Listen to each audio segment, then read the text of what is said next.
I'm Sheila D'Arpino. I'm a veterinary behaviorist and the director of research for Maddie's Fund.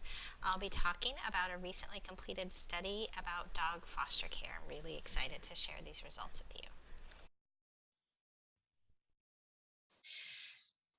We all know that shelters are not homes. We do as much as we can to make them as good a place as possible for dogs and cats to live for the time that they are with us. But at Maddie's Fund, we're doing everything we can to learn about foster care and the impact of foster care on the pets that we take care of, and that's what this is about.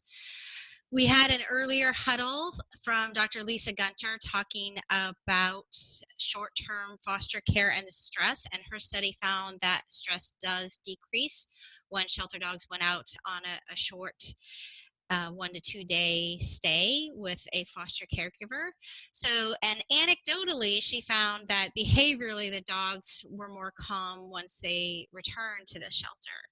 And the study that we're going to talk about today, we looked at those behavioral factors and how the dog did in the home. So we didn't focus on cortisol in this study, we looked at behavior. And so this is one of the dogs from the study, and one of our wonderful foster kids. Well, he was a foster volunteer, I should say. And looking at how foster care impacts shelter dogs. 6 organizations participated in this study. In order for dogs to be enrolled in the study, they had to be at least a year old. They had to be between 40 and 100 pounds, so it was for medium and large dogs. Apparently healthy, so no major medical or super serious behavior problems, and have a length of stay of at least 21 days or more. There were a total of 236 dogs that were enrolled in the study from all of the different organizations. And you can see our organizations who participated. We have Ventura County Animal Services, Los Angeles Animal Services, Pima Animal Care Center, Austin Animal Center, Kansas City Pet Project, New York Animal Care and Control. You can see that we have Louisville Metro Animal Services, who dropped out of this main portion of the study but did and participate in the study on trips. And I'm going to go over this slide really briefly, but to explain what happened is that dogs came into the shelter. First, the survey was completed by shelter staff at 3 to 5 weeks, and then dogs either stayed in the shelter or they went into foster care. And the second survey, if you stay in the shelter, happened 7 to 9 days after that first survey for the shelter dogs. Foster dogs, they had a second survey 24 hours after being in foster care. And then they also had a third survey after day 7 in foster care. So the foster group had 3 surveys, the shelter group had 2. And we also did another type of questionnaire called CPER.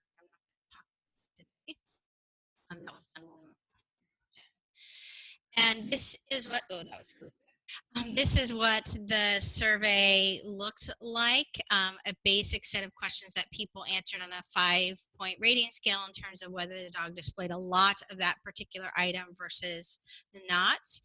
When the dog was in the shelter, the questionnaire was filled out by shelter staff. When the dog was in a foster home, it was filled out by a foster caregiver. And so we had our control group, our shelter dogs, and we have, sorry, my slide is jumping around today, our out of control group, which is our treatment group, our dogs who went to foster care, and that's the results I'm going to be sharing. Results were pretty dramatic. If we look at the comparing the dogs who were in the shelter versus dogs who had been in foster care for 7 days, you can see almost every category of behavior was significantly likely to change, meaning Anastasia Shabalonsky did data analysis to find statistical significance. Dogs were, all the up arrows, these behaviors were more likely to happen at 7 days in foster care versus being in the shelter.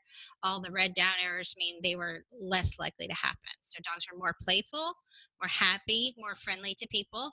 There was no change in friendliness to dogs, or no significant change, I should say, which is very interesting.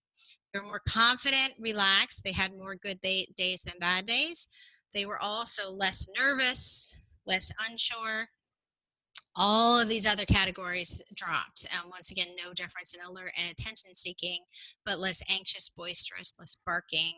They took better care of themselves, less anxious based behavior when we had specific ones described, less repetitive behavior, less fearful, and less aggressive. So our results are pretty darn dramatic. And I'm going to share a quick video because nothing better than a video to demonstrate what we're talking about. This is one of the study dogs, Button.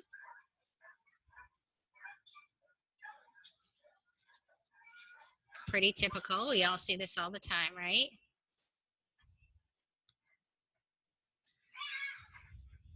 And then you can see Button in foster care. So really similar behavior, right? Jumping all over the place, but now Button has an appropriate outlet for that behavior and energy. And it completely changes our perception of the dog, doesn't it? So I think it was a great example of benefits. Show that again.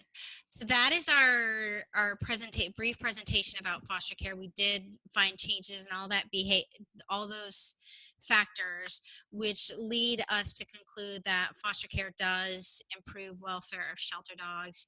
We look forward to having the results of similar research about cats. Don't know if those will be as positive versus not, but we're very interested in seeing those.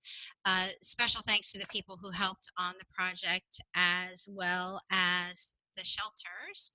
And now we are going to open it up to questions if anybody has any questions. Bear with me just a minute.